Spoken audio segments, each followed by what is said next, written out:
Shalom y bendiciones a cada uno de los hermanos que se conectan como cada semana a el segmento El Cristianismo a través de la historia. Hoy estamos llegando al capítulo final.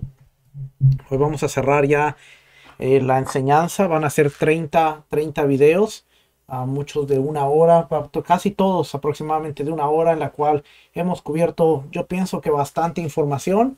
El recurso primario que usamos fue la historia del cristianismo de Justo González, el libro 1 y el libro 2. Usted lo puede conseguir muy fácilmente. Así es que historia del cristianismo, tomo 1 y tomo 2. Lo usamos para ver cómo el cristianismo se fue desarrollando, y lo usamos para ver de cómo era el ambiente político aún desde antes de Yeshua. Cómo fue desde antes con los macabeos, la guerra de los macabeos, y cómo venía todo lo que era el judaísmo con sus diferentes vertientes, cómo se había helenizado y todo lo que había sucedido antes, durante y después del tiempo de Yeshua. Después empezamos a ver cómo la iglesia se fue desligando de sus raíces, de sus bases, hasta poder entrar a los años 100, 200, al año 300, los filósofos, los mártires, toda esta gente que estaba llegando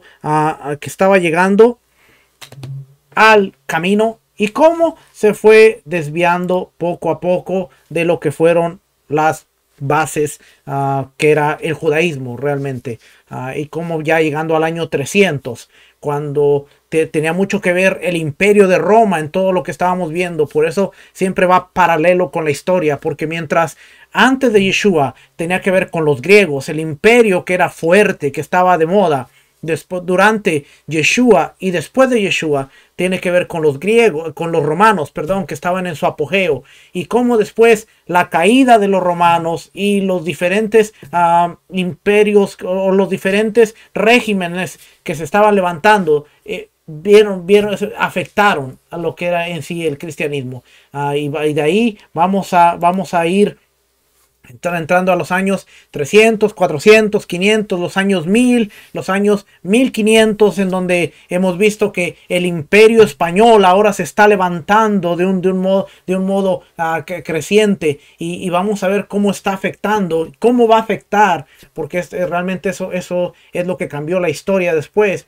Así como también la separación de la iglesia. Vamos a ver la revolución industrial, vamos a ver la primera, la segunda guerra mundial, y todo esto va a tener un impacto en lo que es la religión como tal. Así es que ya llegando hoy al último capítulo, ya hoy cerramos el estudio, vamos a darnos cuenta de cómo es la influencia de España y el continente americano. Y ahí vamos a cerrar, porque después de ahí podemos ver las diferentes vertientes, y tendríamos que estudiar cada una de las reformas teológicas, y tendríamos que ir viendo cada uno de los movimientos, pero es mucho para estudiarlos todos. Pero ya de antemano ya usted sabe cómo de este lado de Occidente, ¿cómo nosotros llegamos a ver el evangelio, a entender el evangelio? Bueno, de la parte de América del Norte, de México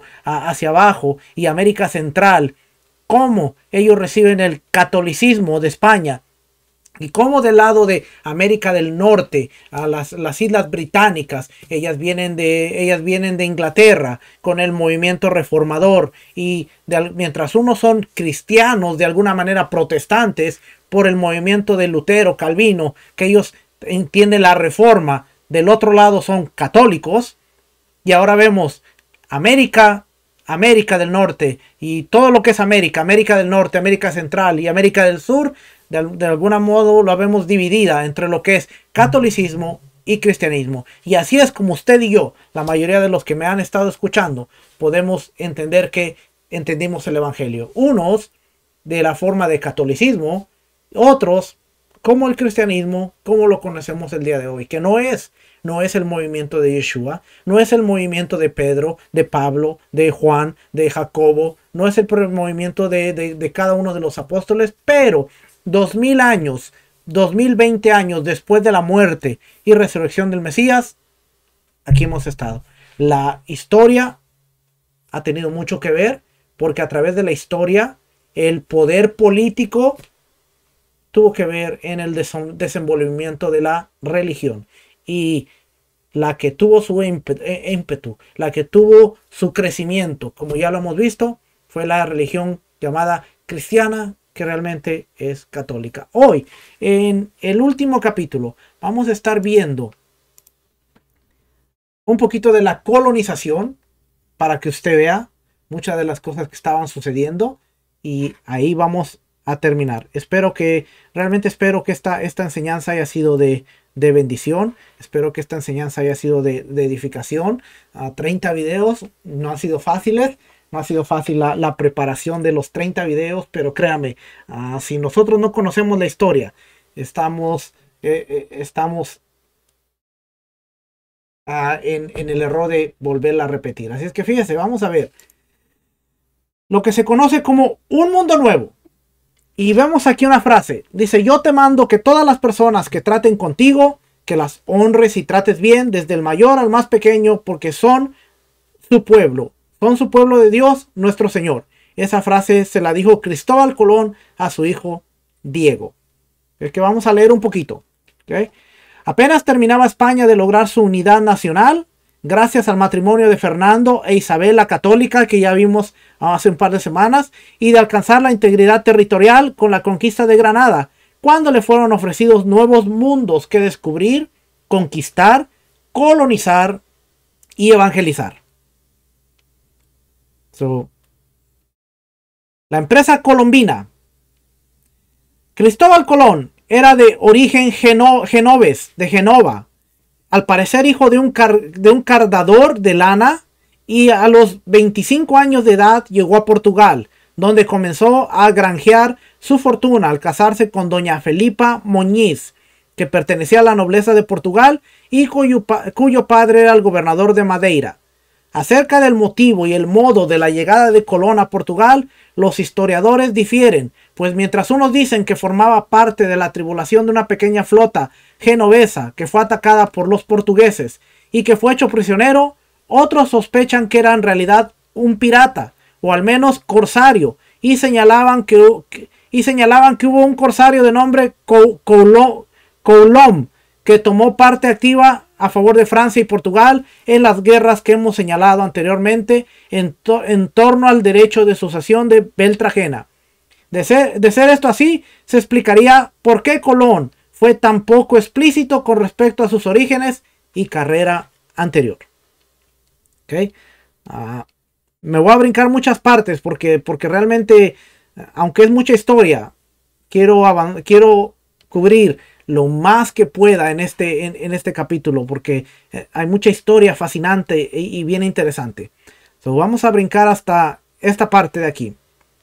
Después de conocer a la reina y ella no permitirle y tener todas estas negociaciones, por fin en abril de 1492 se firmaron las capitulaciones de Santa Fe, que le concedían los títulos de almirante del mar, océano y virrey y gobernador general de las tierras colonizadas a Cristóbal Colón. Además, puesto que la empresa era principalmente comercial, llevada por la esperanza de llegar a las Indias, se le otorgaba al almirante y a sus sucesores la décima parte, o sea, el diezmo, la décima parte de todo el comercio que resultara de la empresa. Es muy probable que estas capitulaciones que han despertado el interés de los historiadores hayan sido vistas por la corte castellana como de menor importancia. Nadie soñaba que el viaje que se preparaba pudiera tener los resultados que tuvo, y por lo tanto la corona o España, que arriesgaba bien poco en la empresa, estaba dispuesta a mostrarse pródiga. Por fin, el 12 de octubre de 1492, los cansados aventureros pusieron pie en la isla de Guanahani, en las Lucayas, a las que nombraron San Salvador. El primer lugar, de acuerdo a la historia, el primer lugar que ellos pisaron fue San Salvador. ¿Okay? Se llamaba la isla de Guanahani y la nombraron San Salvador. Tras navegar por las Lucayas, la flotilla colombina se dirigió hacia el sur, donde tocó tierra en Cuba y en Haití. La primera recibió el nombre de Juana en honor en honor del infante Don Juan, y la segunda el de la Española. O sea, a Haití se le llamaba la Española. En la Española o en Haití, la principal de las tres carabelas, la Santa María, encalló y con sus maderos Colón hizo construir el fuerte Natividad en la bahía de Samana. Ahí dejó a modo de guarnición algunos de los hombres de la Santa María con la promesa de visitar el lugar en su próximo viaje. Las dos carabelas restantes emprendieron entonces el retorno. El mal tiempo las separó y fueron a dar a distintos puertos en la península ibérica, pero a la postre regresaron a Palos, al puerto de Palos, en Moguer, de donde habían partido el 14 de marzo de 1493. Los reyes que se encontraban en Barcelona hicieron venir al intrépido marino, que trajo consigo varias pruebas. Trajo consigo varias pruebas del descubrimiento, inclusive algunos habitantes de la tierra supuestamente descubiertas, a quienes se les llamó indios, por proceder de las Indias, según él creía que había descubierto a las Indias. Aunque se ha exagerado el recibimiento de que los reyes hicieron objeto al almirante, no cabe duda de que fue cordial y que pronto comenzaron a hacer planes para otro viaje. Al tiempo se extendían solicitudes a Roma para que el Papa, a la sazón el aragonés Alejandro VI, diera las bulas necesarias para una empresa de colonización y evangelización. Esta palabra es bien interesante, esta palabra bulas, porque lo voy a llevar aquí a este recurso. Este recurso se llama, déjame ver cómo se llama. Se llama el Diccionario General de la Lengua Española, Vox. Es un diccionario muy general. Y dice aquí bula. Bula es un documento pontificio, o sea, del Papa. Es un documento pontificio que trata materias de fe, asuntos administrativos o judiciales, o concede ciertos privilegios y que está autorizado por el Papa mediante un sello que lleva su nombre. Antiguamente, el Papa concedía una bula que liberaba del ayuno a los que involucraban a luchar a la guerra contra los fieles. Por bula de Urbano VIII se amenazaba con la excomunión a quienes ahí hicieran el uso del tabaco en los recintos religiosos. Es un documento que venía de Roma, del Papa. Segundo concepto, es un privilegio que libera de una carga u obligación. Recordaba los tiempos en que ser maestro, boticario o cura se convertía en bula y no precisamente divina. ¿Ve? A ser cura, ser maestro, boticario, el Papa hacía cualquier persona a través de un documento. Así es que, bien interesante, porque quería llevarlo ahí para que usted viera esa palabra. Porque aquí dice que le diera las autorizaciones necesarias, le diera las bulas, el documento firmado y oficial por el Papa. Acerca del segundo viaje, es preciso señalar que navegó en él como legado apostólico el religioso fray Bernardo Boil. Además de tocar por primera vez en Puerto Rico y varias islas menores, Colón y los suyos se dirigieron de nuevo a la Española, Haití, donde encontraron destruido el fuerte Natividad. Los indios, hartos del maltrato recibido de los españoles, se habían sublevado y matado a los colonizadores. Ahí dejó Colón a Fray Bernardo a cargo de la evangelización de la isla y al militar Pedro Margarita, con la encomienda de conquistarla. Así comenzó lo que sería tan característico de la empresa española en América, es decir, la unión de los intereses de conquista y colonización con la tarea de la evangelización. Tras visitar de nuevo a Cuba y levantar acta, haciendo constar de que se trataba de tierra firme y que por tanto había llegado al Asia, pensaba que había llegado al continente asiático, Colón regresó a España durante este segundo viaje y se pusieron de manifiesto algunas actitudes de Colón que comenzaron a producir desconfianza entre las autoridades españolas, que dudaban acerca de su aptitud de gobierno. Además, temían que tratara de seguir el ejemplo de los grandes de España. A consecuencia de esto, aunque fue muy bien recibido su regreso a la corte, Colón no pudo partir en su tercer viaje tan pronto como esperaba. El tercer viaje terminó mal para el almirante. En Canarias dividió su flota en dos y envió una directamente a la Española, lo que se conoce como Haití, mientras él se dirigió al sudoeste, donde fue a dar a la isla de Trinidad y Tobago. De ahí atravesó a la península de Paria y por tanto tocó por primera vez el continente americano, aunque no fue sino varios días después convencido por el flujo de agua del sistema Orinoco, que declaró que había descubierto otro mundo. El tratado de los nativos, dulce y acogedor, el oro y las perlas que parecían abundar, y toda una serie de supuestos indicios geográficos convencieron al almirante que había llegado al paraíso terrenal, y así lo hizo constar.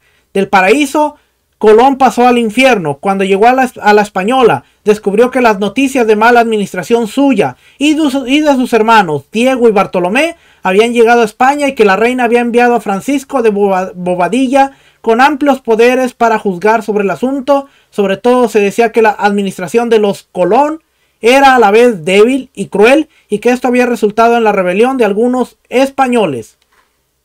Pero no todo era color de rosa. Ahora lo estaban acusando a Colón y a sus hermanos de que eran malos administradores. ¿Okay? So, vamos a brincar otra parte. Esta parte no la subrayé, pero mire, aquí está. Dice, esperaba un huracán y continuó el viaje a Jamaica, de ahí a la costa sur de Cuba, y estaba a punto de descubrir el estrecho de Yucatán cuando torció al sur y fue a dar a la costa de Honduras. Descubrió Honduras. ¿Okay? Ahí está donde descubre Honduras, Jamaica o todos los países de centroamericanos. Pero vamos a ver hasta acá. ¿Dónde está la parte que quiero brincar?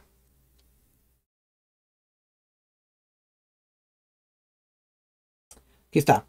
Dice, cuando Colón regresó a la Española en 1495 y encontró a los indios sublevados contra los abusos de los españoles, inició una campaña de pacificación militar. Parte del resultado de esa campaña fue un número de prisioneros de guerra, a quienes el almirante envió a España para ser vendidos como esclavos. La llegada de esta mercancía humana causó revuelos en la península, donde Colón había descrito a la población americana como gente pacífica, dulce y sencilla. Isabel acudió a los juristas de la época a fin de determinar si Colón estaba en su derecho al esclavizar a los indios. Al parecer, lo que más le molestaba no era que el almirante esclavizara a los indios, sino que al hacerlo se apropiaba de derechos que debían pertenecerle únicamente a la corona. Cuando por fin Isabel prohibió que se esclavizara a los indios, excluyó de esa legislación a los caribes por ser caníbales. Poco tiempo después se permitió esclavizar a los tomados como prisioneros en combate y a los que fueran comprados de otros amos indios.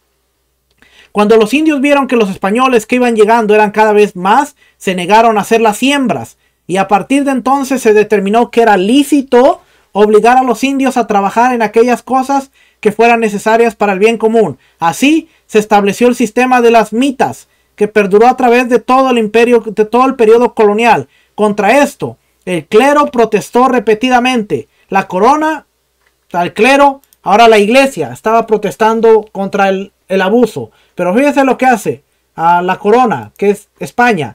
La corona respondió con nuevas leyes que supuestamente limitaban los abusos contra los indios, pero que rara vez se cumplieron, y a los cuales siempre hubo excepciones numerosas. Además, se dictaron otras, cuyo propósito era regular la vida moral de los indios, ordenándoles que llevasen ropas, que no se bañaran tan frecuentemente, que vivieran en poblados, etcétera, etcétera.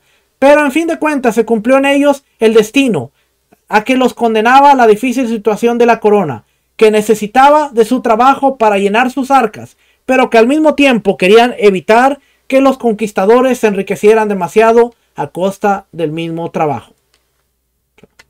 España decía, los necesitamos, trátenlos con cariño y cautela, pero lo necesitamos. La gran tragedia de la conquista no fue que se derramara sobre el continente americano una muchedumbre de desalmados españoles, sino que quienes llegaron a esta tierra eran cristianos sinceros, que a pesar de ello no parecían capaces de ver la relación entre su fe y lo que estaba sucediendo en sus días. Esto es cierto no solo de Colón y de muchos descubridores, sino también de conquistadores como Cortés y Pizarro, que veían sus empresas como un gran servicio prestado a la predicación del evangelio. La tragedia fue entonces que con toda sinceridad y en nombre de Cristo se cometieron los más horrendos horrendos crímenes. A los habitantes de estas regiones se les arrebataron su tierra, su cultura, su libertad y su dignidad. Su pretexto de darle la cultura y religión de los europeos. En pocas ocasiones se ha visto tan claramente como en aquella que la sinceridad no basta para el bien actuar, pues el poder ciega a los poderosos de tal manera que pueden cometer los más terribles atropellos sin que al parecer les moleste la conciencia. En esa expansión aparecieron personajes cuya dedicación al nombre y a las enseñanzas de Cristo eran tales que les permitieron percatarse del crimen que se perpetraba.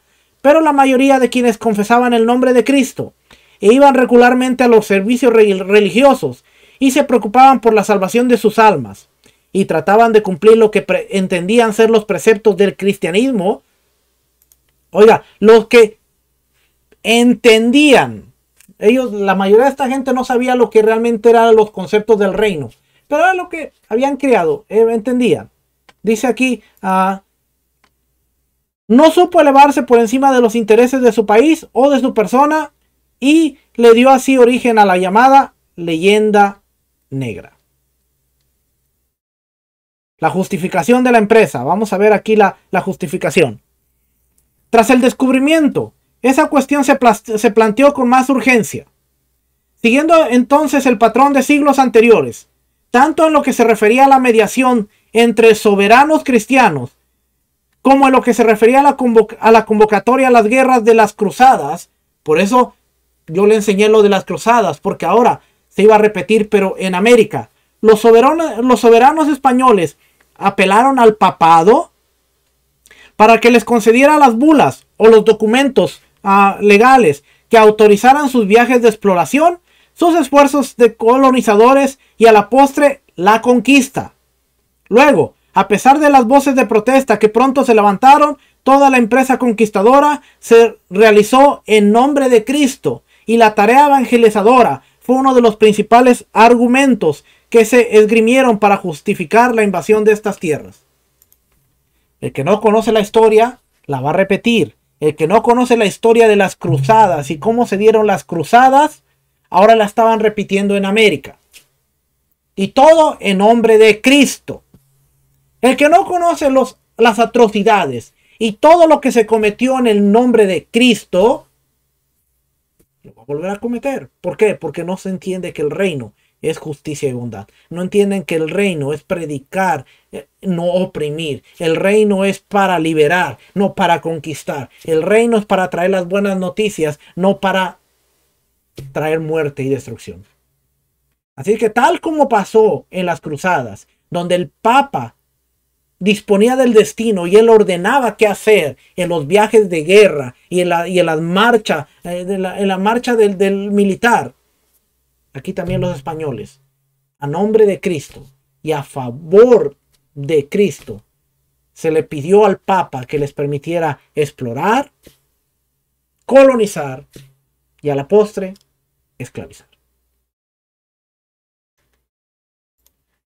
Las bulas papales o los documentos, como sucede siempre en tales casos, los cristianos europeos trataron de enfrentarse a una nueva situación planteada por el descubrimiento de América, a base de diversos antecedentes que les parecían aplicables. Uno de ellos era la historia de las cruzadas. En ellas, los papas habían declarado la guerra a los infieles y les habían confinado a ciertos soberanos cristianos el mando de los ejércitos. Acuérdense que entre esos infieles, el Papa le declaró la guerra a los judíos, matando a miles, porque no aceptaban el yugo de la cruz. Aquí va a pasar lo mismo, ¿ok? El Papa le había declarado la guerra a los infieles y habían confiscado a ciertos soberanos cristianos el mando de los ejércitos.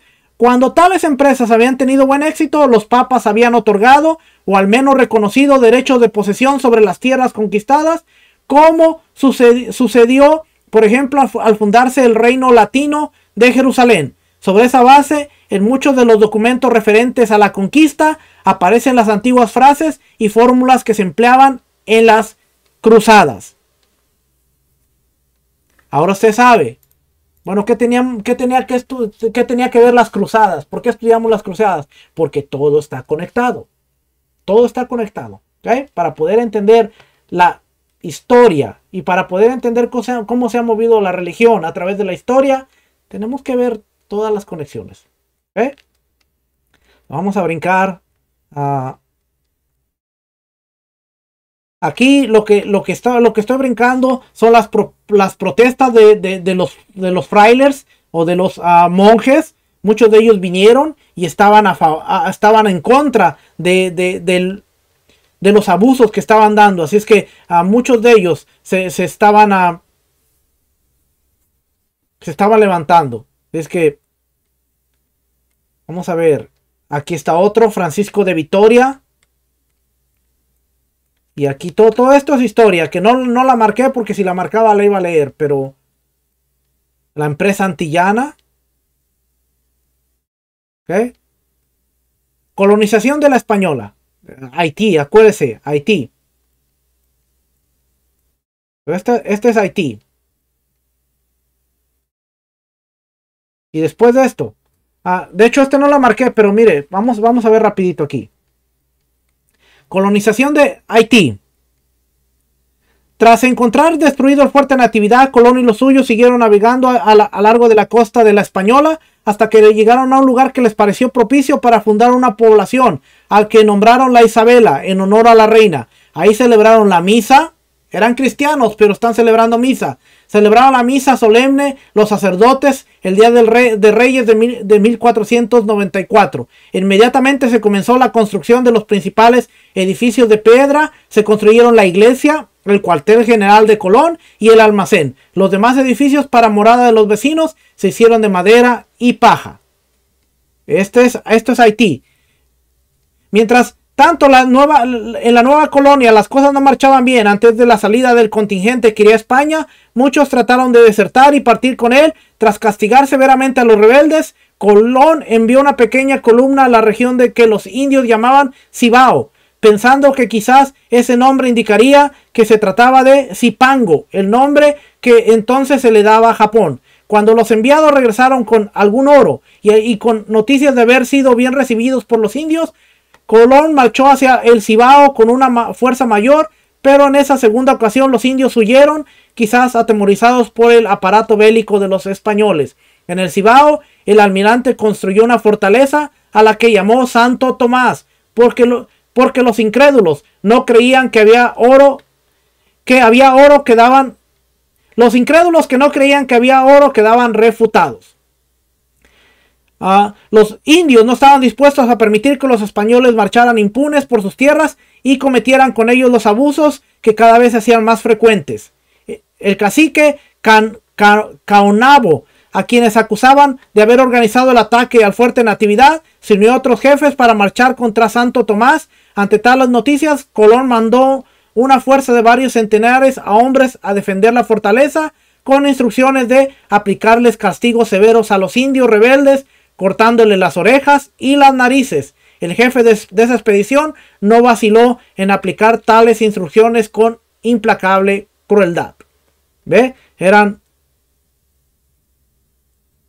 Dice, en el entretanto, no hay noticias de que los supuestos misioneros hicieran gran cosa en pro de la conversión de los indios.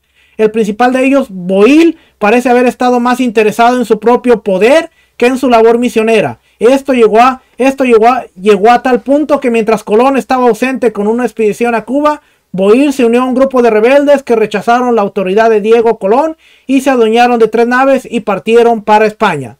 Se regresaron. Él tenía la misión de evangelizar y no lo hizo. Se fue. Y aquí hay más historia aquí. Puerto Rico. La colonización de la isla de San Juan, más tarde llamada Puerto Rico, siguió en un proceso paralelo a la que hemos visto, a la de la Española. En 1509, Don Juan llegó de Ponce, exploró la isla y en el año siguiente Diego Colón, que a la sazón gobernaba en la Española, lo autorizó para conquistarla. Con un centenar de soldados, Ponce regresó entonces a Puerto Rico, donde estableció su residencia en Caparra. De ahí una serie de incursiones, se fueron fundando otros centros, inclusive la actual capital de San Juan, donde los expedicionarios trasladaron su cuartel general. Las directrices enviadas Poco después, por la corona, ordenaban que se tratara bien a los indios, evitando los abusos que habían tenido lugar en la Española, y que se hiciera por reunir grupos de niños a indios que debían recibir instrucción religiosa y pasársela después al resto de la población. Empero esas instrucciones no se cumplieron a cabalidad. En Puerto Rico también se implantó el régimen de encomiendas con todos sus abusos. Los indios murieron por millares. Los que huían a los montes eran cazados y castigados cruelmente. Los religiosos se quejaban de que los expedicionarios, muchos de ellos casados en España, violaban a las indias o se amancebaban con ellas. A la postre, la población indígena desapareció, en parte por mortandad y en parte por absorción. Puerto Rico desapareció. Al igual que el resto de las Antillas, Puerto Rico quedó eclipsado por los descubrimientos y conquistas de México y el Perú.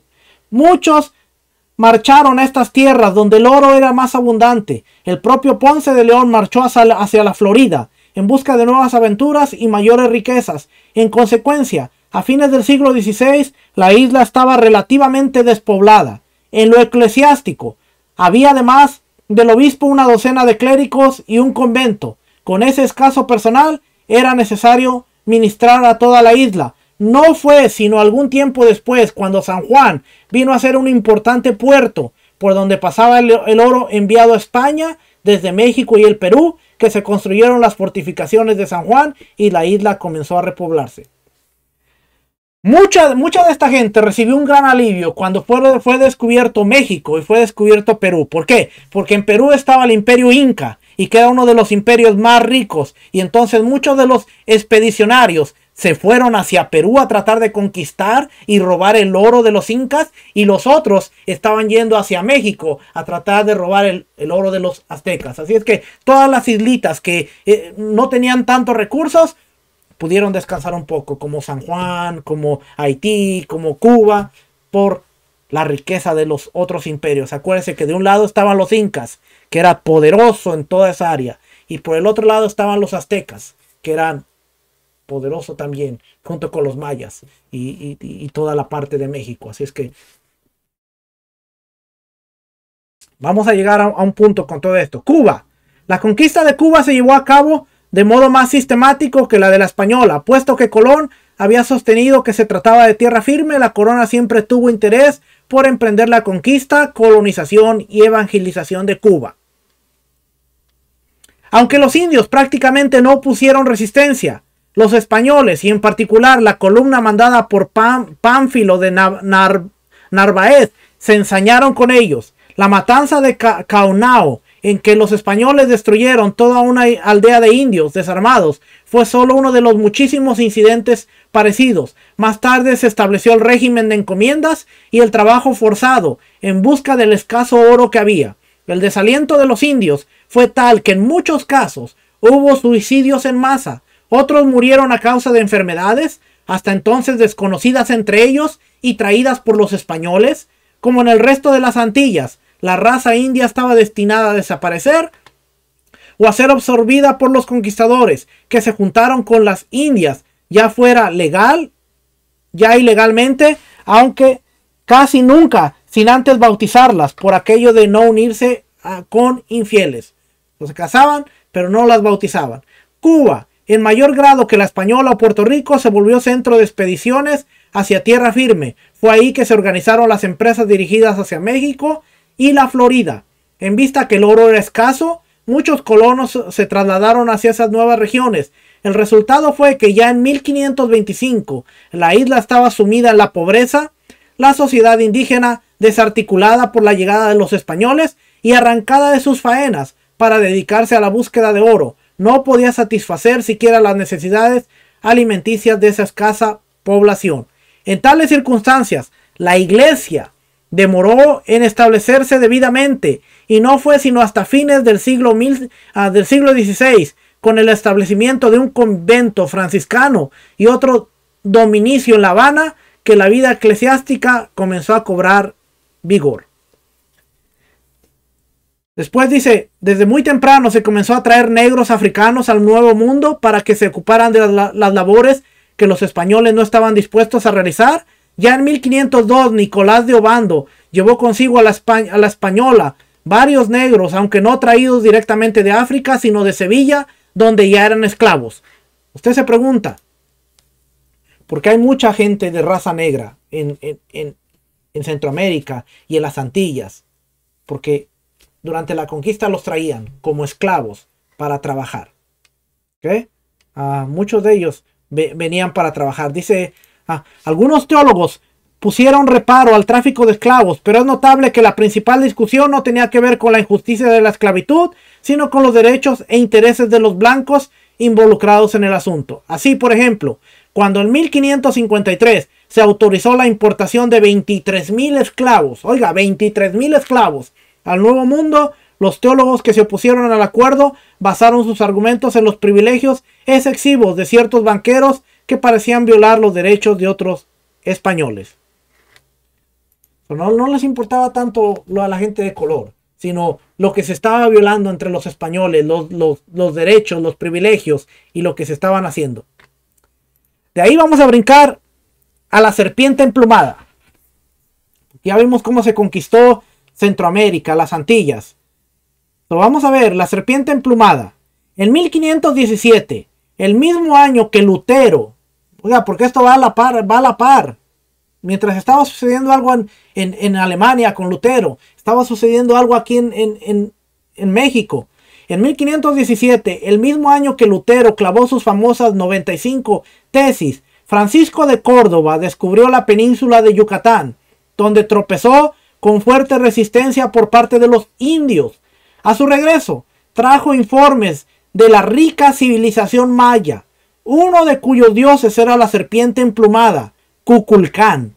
Poco después, movido por los informes de Francisco de Córdoba, Juan de Grijalva exploró las costas de México y regresó con noticias del grande y rico imperio azteca.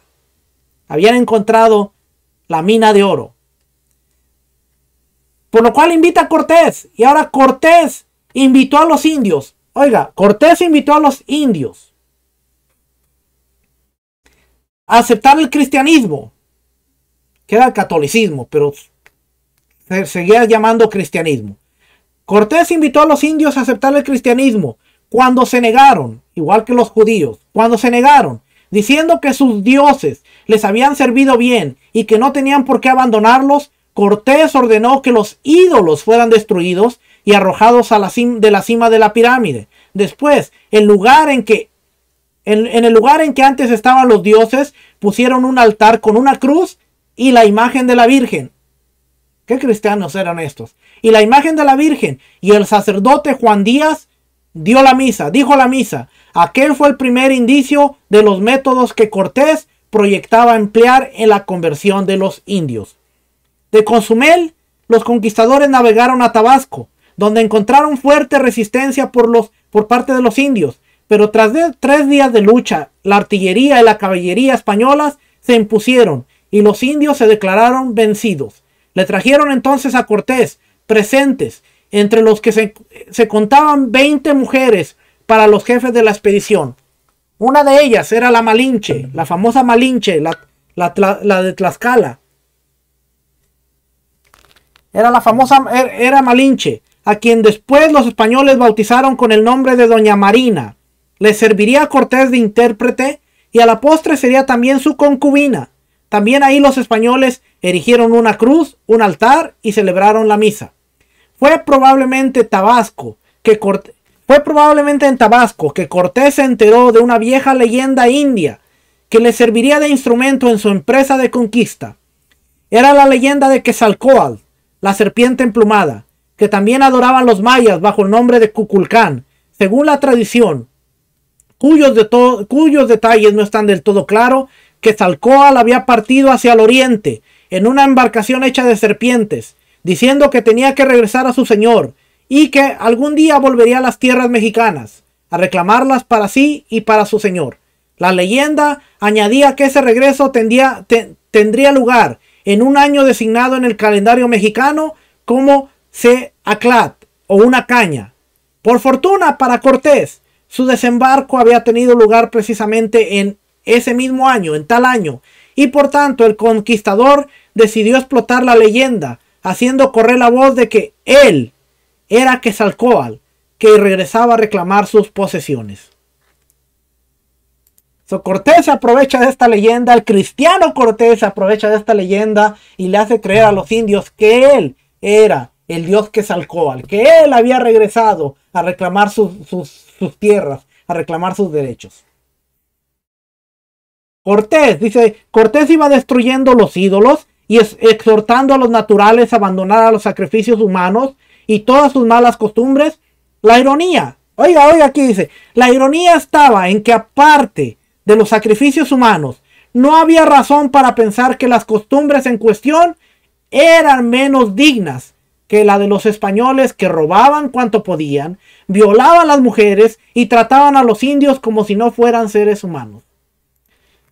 ¿Cuál era el punto de decirles, ustedes están mal por sus sacrificios y por todo lo que hacen? Cuando esta gente llegó, robaba, violaba y trataba a los indios como si fueran animales. Entonces, se creían superiores, pero realmente, ¿eran superiores o no lo eran?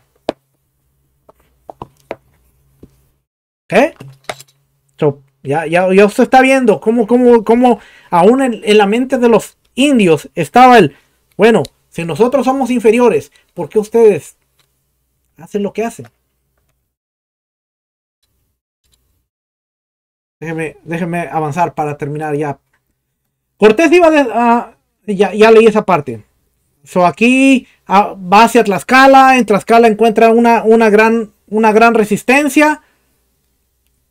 Tenochtitlan. En Tenochtitlan también se encuentra con Moctezuma. A los pocos días, dice aquí, a los pocos días de llegar a Tenochtitlan, Cortés recibió invitación por parte de Moctezuma para que se le uniera en una visita al templo del dios Huitzilopochtli, a quienes los españoles llamaban Huichilobos. Las palabras de Cortés en el templo fueron harto faltas de respeto para la religión de los indios, y el emperador Moctezuma, agraviado, le pidió que se retirara mientras él ofrecía sacrificios de arrepentimiento a los dioses por haber traído al español al recinto sagrado. Cortés se decidió a dar el golpe de mano. Él y un grupo de sus soldados se presentaron en el Palacio Imperial, capturaron a Moctezuma y lo invitaron a establecer su residencia con ellos. Dueño de la persona del emperador, Cortés se creyó suficiente fuerte para destruir los ídolos, pero sus primeros hechos de esa índole causaron tal enojo entre la población que el conquistador desistió por algún tiempo. Secuestra a Moctezuma y él dice, bueno, quitado Moctezuma del camino, ahora yo puedo entrar con todo el rigor y destruir todo, pero fue tal la resistencia que no se lo permitieron. Cuando estuvieron suficientemente cerca, dice él se acerca, empieza y va hasta Tenochtitlan, y cuando estuvieron suficientemente cerca, pudieron ver algunos de sus camaradas hechos prisioneros por los aztecas, sacrificados en lo alto de la pirámide donde estaba el altar a Huitzilopochtli. Por fin, a pesar de la valerosa resistencia dirigida por Cuauhtémoc, que era sobrino de Moctezuma, la ciudad y el propio Cuauhtémoc quedaron en manos de los españoles y la conquista había terminado. A partir de entonces, los otros caciques de México, temerosos de lo que sucediera en sus territorios, lo mismo que había sucedido del poderoso Moctezuma, se fueron doblegando ante los españoles y declarándose vasallos. Esta palabra es bien importante, porque si nosotros entendemos lo que es soberano vasallo, que ya se lo expliqué que está en la Biblia, si usted me ha escuchado y usted sabe que a mí me gusta presentar la Biblia a través de un tratado de soberano vasallo, ahora México se estaba doblegando ante España diciendo, tú eres mi amo, tú eres mi señor y yo voy a hacer lo que tú quieras que yo haga. Doblegándose a los españoles, declarándose vasallos suyos, en 1525 se dijo que los aztecas proyectaban una sublevación y Cuauhtémoc y su principal lugarteniente fueron ahorcados. La conquista de Yucatán tomó más tiempo, pero se completó hacia 1540. 1541. Cortés dirigió otras expediciones a Honduras, Baja California y por fin regresó a España, donde murió en 1547. Aunque 2 sacerdotes acompañaban a Cortés desde el principio de su expedición, naturalmente no bastaba para la obra de conversión de tan vasto imperio. Otros 3 llegaron después, entre ellos el famoso Pedro de Gante, que se dedicó a la enseñanza y mediante ella hizo un verdadero impacto en el país. Pero Cortés, que a pesar de todas sus violencias era católico sincero, no era cristiano, era católico, y hasta fanático, le escribió a Carlos V, rogándole que le enviara frailes, y no sacerdotes seculares ni prelados, pues los frailes vivirían en pobreza y serían un ejemplo para los nativos, mientras que los seculares y los prelados se ocuparían más de lujos y pompas, y nada o poco harían en pro de la conversión de los indios. En respuesta a las peticiones de Cortés, llegaron a la Nueva España, que se llamó así ahora México, 12 franciscanos, a quienes después se les dio el título de los 12 apóstoles. Eran personas dignas que conservaban rigurosamente el ideal de su promesa, de la pobreza de su fundador, San Francisco. Llegan estos 12. Al recibir a aquellos franciscanos, Cortés se arrodilló ante ellos y les besó las manos, con lo cual los indios comenzaron a preguntarse qué poder tenían aquellos pobres predicadores que el propio Cortés se hincaba ante ellos. Pura estrategia. El resentimiento de los indios contra los españoles era grande, pues les habían tomado sus tierras, muchos de ellos violaban a las mujeres y todos ellos despreciaban los más altos logros de su cultura, tratándolos como bárbaros. Por otra parte, el triunfo de los cristianos parecía demostrar que su Dios era más poderoso que los vencidos, y por tanto, eran muchos los indios que se apresuraban a pedir el bautismo con la esperanza de conquistar de ese modo la buena voluntad de tan poderoso Dios. La conversión no fue tanto que ellos entendieran cómo era Dios, sino, acuérdense, en el mundo antiguo, todas las cosas sucedían por Dios, por un Dios, cualquiera que fuera el Dios.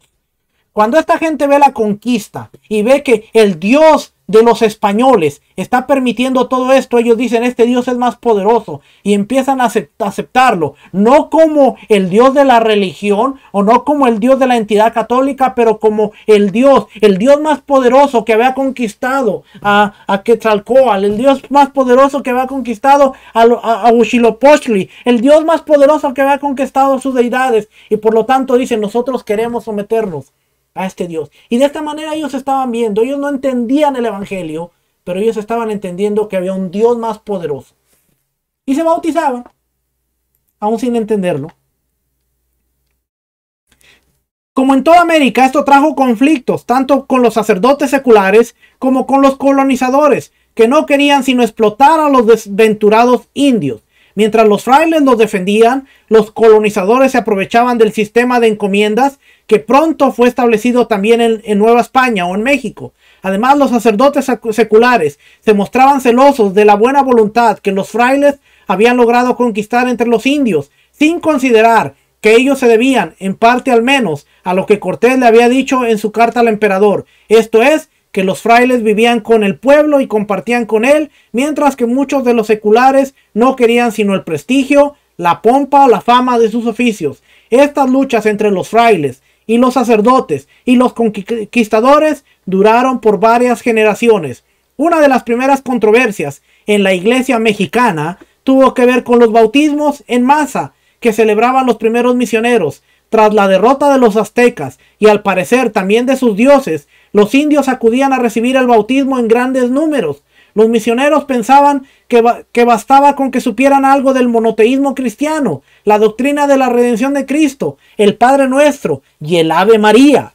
Algunos parecían tímidos y por ello no podían repetir lo que se les enseñaba. También fueron bautizados. El resultado fue que los nuevos cristianos se contaron por millones. Según cálculos de Motolinia, en los primeros años se bautizaron entre 5 y 9 millones de indios. Casi todos los misioneros cuentan haber bautizado centenares en un solo día y haber repetido esa práctica durante varios años. Cientos y cientos y cientos se bautizaban, por lo que representaba. la conquista de su Dios, y no tanto porque entendían el evangelio. ¿Okay? So, fíjense lo que va a pasar aquí.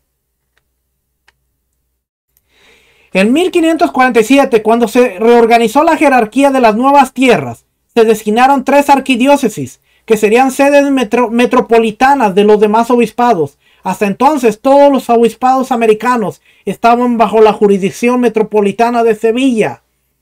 Esas 3 arquidiócesis fueron las de Santo Domingo, la de México y la de los Reyes, en Lima. Las ciudades más importantes: Santo Domingo, México y Perú, la de los Reyes. Zumárraga fue hecho entonces el primer arzobispo de México, aunque ocupó ese cargo poco tiempo, pues murió antes del año. Fíjense lo que hace Zumarraga. Cuando en 1536 se estableció la Inquisición en México, Zumárraga recibió el título de Inquisidor Apostólico. Entre esa fecha y el 1543, bajo su dirección, hubo 131 procesos, de los cuales la mayoría fue contra españoles y 13 contra indios. El más famoso de estos procesos fue el de don Carlos Chichimetecol, un cacique de Texcoco, que había estudiado en el colegio de Tlatelolco y a quien se acusó de conservar ídolos, de hablar irrespetuosamente de los sacerdotes y de vivir en concubinato. El acusado confesó que vivía con su sobrina y en su casa se encontraron algunos manuscritos indios e ídolos que él dijo que conservaba por curiosidad. Nadie testificó haberlo visto adorando a los ídolos, pero lo que en fin de cuentas hizo que se le condenara fue que alguien declaró haberle escuchado decir que los cristianos tenían varias mujeres y que se emborrachaban, que sus sacerdotes no podían contenerlos y que por tanto su Dios y su religión no eran dignos de crédito. Sobre esa base, Chichimetecol fue llevado a la hoguera. Este hecho sirvió de argumento a quienes decían que a los indios no se les debía instruir. Ponga atención porque oiga lo que pasa. Todo esto que pasó sirvió de argumento para los quienes decían que a los indios no se les debía instruir, pues era peligroso. Entre ellos contaba el consejero del virrey, Jerónimo López, quien decía en un escrito que todavía se conserva, que los indios no debían recibir instrucción, pues eran inteligentes, y al aprender a escribir podían comunicarse entre sí de un océano al otro, cosas que no podían hacer antes. Además, decía el mismo autor, enseñarles a leer y poner en sus manos la Biblia, enseñarles a leer y poner en sus manos la Biblia era abrir la puerta a toda clase de herejías. Si los indios les hubieran dado la Biblia, les hubieran enseñado a leer la Biblia, hubieran rechazado el catolicismo desde el primer momento. Y a ellos no les convenía. ¿Okay? ¿Por qué? Porque era una gente sin dogma, era una gente sin sistema. Y si esta gente hubieran abierto la Biblia y los hubieran enseñado desde Génesis en adelante, ellos hubieran entendido la verdadera religión de la Biblia. Y no el sistema que estaba imponiendo España. Y esto no le convenía a España. Así es que dijeron, no. Va a traer muchas herejías. Los indios debían permanecer ignorantes por su propio bien. Siempre bajo la tutela de los españoles, y el colegio de Santiago debía cerrarse. No les convenía que aprendieran. ¿Sí? Así como mucha gente hoy en el sistema. No le conviene que aprendas, porque una vez que tú aprendes, abres los ojos. Y ellos quieren siempre tenerte con lo que ellos te van a dar. No, tú no busques más información porque para eso está el pastor, para alimentarte. No, el pastor está para enseñarte a pescar, para que tú vayas y pesques tu propia comida. Pero a mucha gente no le conviene decir, yo quiero que tú aprendas. No. Ahí tú siéntate y escucha, porque mientras tú te sientes y escuchas, tú vas a creer lo que yo te digo y no vas a estar pensando en otras cosas. Y a los indios los trataron así, de ignorantes. A los indios los trataron de, entre menos sepan, es mejor. Y ya que estamos en México, fíjense, vamos a hablar de la Virgen de Guadalupe. ¿Y cómo surge la Virgen de Guadalupe? Bueno, la leyenda de la Virgen de Guadalupe, objeto de devoción de buena parte del pueblo mexicano hasta el día de hoy, tuvo sus orígenes poco después de la conquista y parece ser un modo en que la conciencia indígena protestó contra el atropello que contra ella se cometía. Según la leyenda, en 1531, el indio Juan Diego pasaba cerca del cerro del Tepeyac cuando oyó música y la voz de la Virgen que lo llamaba. Se le da a conocer y se le dan instrucciones para el arzobispo Zumárraga, en el sentido que deseaba que se le construyera una capilla en aquel lugar. El indio fue a ver al arzobispo, quien no le creyó. Tras una segunda aparición y una segunda entrevista de Juan Diego con Zumárraga, este seguía incrédulo. Por fin, en la tercera aparición, la Virgen le dijo a Juan Diego que su tío Juan Bernardino, que estaba enfermo, sanaría, pero que él debía recoger unas flores y llevárselas al arzobispo. Esto hizo el indio, y cuando desenvolvió la manta en que traía envueltas las flores, apareció en ella la imagen de la Virgen de Guadalupe. Ese mismo día, continúa la leyenda, Juan Bernardino sanó, el tío de Juan Diego. Zumárraga, convencido por el milagro de la túnica pintada, hizo construir un templo en el Tepeyac, donde acudieron todos en devoción y gratitud. ¡Wow! ¡Qué tremendo milagro! Y lo que sucedió. Ahora, aquí viene lo negro de la historia. ¡Tan, tararán! Aquí viene lo negro de la historia. Porque dice, una de las dificultades que esta historia presenta es que no se conserva testimonio alguno de Zumárraga acerca de estos acontecimientos. Algo tan importante no fue documentado, que de ser cierto, debieron haber conmovido al incrédulo obispo. Pero hay más, pues Fray Bernardino de Sahagún, buen historiador de los acontecimientos de aquel entonces, cuenta, cuenta que el cerro de Tepeyac era el lugar en el que se rendía culto a la madre de los dioses mexicanos, cuyo nombre era Tonantzin, es decir, nuestra madre. Según Sahagún, acudían allá multitudes para ofrecerle sacrificios a la diosa, y después que se construyó el templo cristiano, seguían llamándola Tonantzin, dando a entender que ese nombre quería decir la madre de Dios. Para el cronista piadoso, lo ocurrido allí es una invención satánica para palidar la idolatría debajo de la equivocación de este nombre Tonantzin. En otras palabras, Sahagún, quien vivió en ese entonces, da a entender que lo acontecido fue sencillamente que un viejo culto indígena recibió un barniz cristiano. ¡Pum! Y ahí aparece la Virgen de Guadalupe, que no es otra más que Tonantzin, la madre de los mexicanos. ¿Y cómo se llama la Virgen de Guadalupe? La madre de los mexicanos. Y Tonantzin es la madre de Dios. ¿Y cómo se llama la Virgen de Guadalupe? La madre de Dios. Viendo a los indios que subían al cerro de Tepeyac y viendo toda esta multitud, hicieron lo mismo que Constantino y que el imperio de Roma. Vamos a maquillarles a Tonantzin y vamos a ponerle el nombre de Virgen de Guadalupe. Y hasta el día de hoy, toda la nación mexicana le sigue rindiendo tributo en el cerro de Tepeyac a Tonantzin, la Virgen de Guadalupe. No lo digo yo, lo dice el gran Fray Bernardino de Sahagún.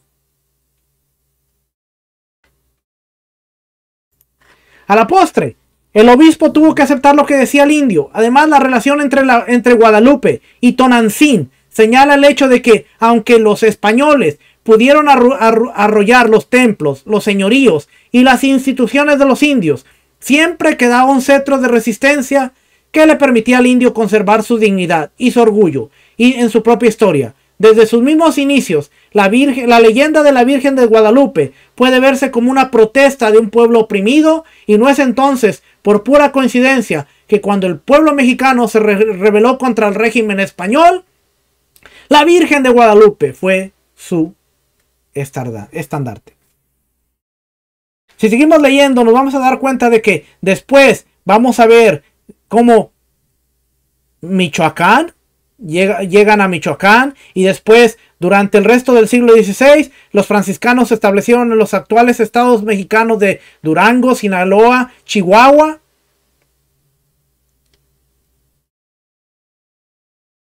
¿Ve? Baja California, Nuevo México. Más tarde, la amenaza de los franceses en la Luisiana y de los rusos en el norte de California inspiró a los españoles a establecer bases misioneras en Texas. Además, adentrarse más en California. Los primeros intentos de los colonización y evangelización en la Baja California resultaron fallidos. A la postre, fueron los jesuitas quienes lograron establecerse primero en la costa oriental del Golfo y por último en la península misma. Solo fueron los jesuitas los que se establecieron ahí, aunque después dice por aquí que los jesuitas fueron expulsados. La corte, dice en 1767, la corte decretó que todos los jesuitas fueron expulsados de los territorios españoles. Varias de las misiones fueron ocupadas por franciscanos, dominicos y otros.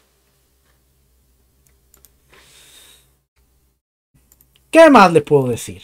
Que así como apareció la historia de la Virgen de Guadalupe, que usted se va a dar cuenta, muchos de los santos en toda Centroamérica, en todo el continente americano, América del Norte, América Central, América del Sur, las cordilleras, lo único que hicieron fue: este es tu santo, vamos a presentarte a este. Tal como lo hicieron en el Imperio Romano. Como vimos al principio de la historia. Muchos iban a rezarle. Muchos iban a orar al nombre de un mártir. Pensando que era su Dios. Y así entró el sincretismo. Y el culto católico está lleno del sincretismo. Y acuérdese, la iglesia cristiana, como se conoce hoy, no como se conocía en ese entonces, salió de ahí. Con los mismos principios, mismos valores. No adoran estatuas. No tienen la autoridad del Papa, pero regulan su liturgia, sus días de fiesta, bajo lo que Roma y la autoridad del Papa siguen dictando. De ahí el mundo como lo conocemos. Ya usted conoce las diferentes independencias de cada país. Cuando se logran liberar de la esclavitud española. Pero la mentalidad quedó ahí. Los sistemas católicos, los sistemas budistas, santistas y todos se originaron de ahí mismo. Del sincretismo. Y por eso hoy, en el 2021, vemos 49,000 religiones. Todas hablan de la Biblia. Todas tienen que ver con el Dios de la Biblia. Pero la mayoría de ellas están alejadas de lo que es el concepto de la raíz de la fe. Y hoy en Raíces Hebreas estamos creando un caos. Estamos creando un desorden de igual manera. Están los que no, Yeshua es Dios. No, Yeshua es la representación de Dios, pero no es Dios. Están los que no, Yeshua es el Hijo del Hombre, un ser humano de carne y hueso. Están los que creen que la Pascua se debe celebrar en tal fiesta, en tal día. Los que usan el calendario de Enoch, el calendario de Yacer, los que usan el... Estamos haciendo exactamente lo que sucedió con el catolicismo y el cristianismo. Y si no nos cuidamos, y si no aprendemos de todo esto, vamos a terminar de la misma forma. Hasta aquí ha sido la historia del cristianismo. Espero que la haya disfrutado. Puede ver todos los videos completos en el canal de YouTube. Hay 30 videos. Hoy es el número 30. Terminamos la serie con 30 videos de historia que usted puede validar.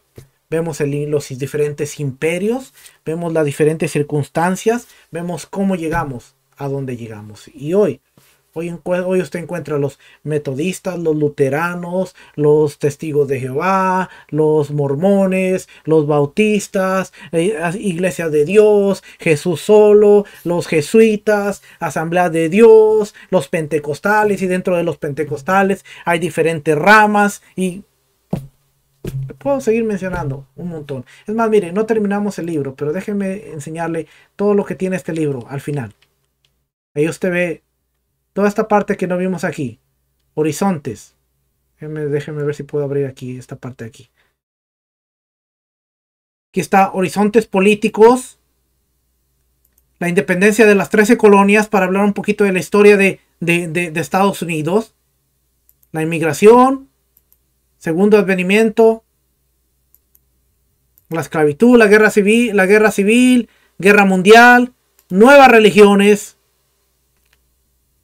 Y aquí están los mormones, los testigos de Jehová, la ciencia cristiana.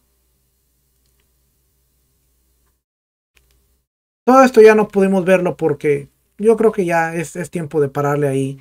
A nuevos horizontes, Europa, la Revolución Francesa, América Latina, la Iglesia, las nuevas naciones, la teología protestante, la teología de Schleiermacher, sistema de Hegel, el cristianismo y la historia,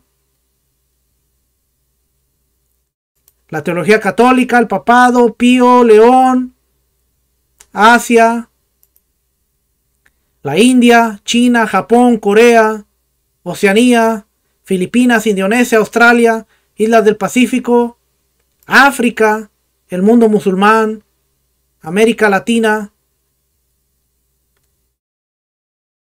cristianismo oriental, catolicismo romano, protestantismo europeo, protestantismo norteamericano y desde lo último de la tierra. Todo eso ya no lo vimos, pero es lo que hemos visto ya en estos últimos tiempos. Así que, familia, espero que esta serie haya sido de bendición. No me crea a mí nada. No me crea a mí nada. Verifíquelo. Ahí está la historia. Verifíquelo. Mucha gente no se quiere dar cuenta. Pero mucha gente sabe aún lo de la Virgen Católica que le presenté ahí.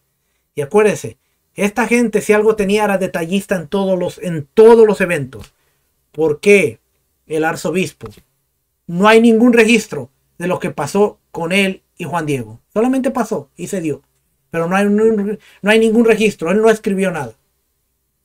¿No se le hace raro? Pero si hay un historiador de ese tiempo. Y dice, no. Eso del cerro del Tepeyac es Tonantzin. La diosa. La madre de los mexicanos. Y hoy decimos con mucho orgullo, la Virgen de Guadalupe, la madre de los mexicanos. A veces no sabemos ni de dónde sale eso. La Virgen de Guadalupe, la madre de Dios. Eran títulos que tenía desde antes que llegara la religión católica. Familia, que el Eterno les bendiga, que el Eterno les guarde, que el Eterno alce su rostro de favor y misericordia sobre ustedes, les conceda su shalom, los amo. La próxima serie, las fiestas de otoño que empezamos la próxima semana. Familia, shalom, bendiciones, shalom.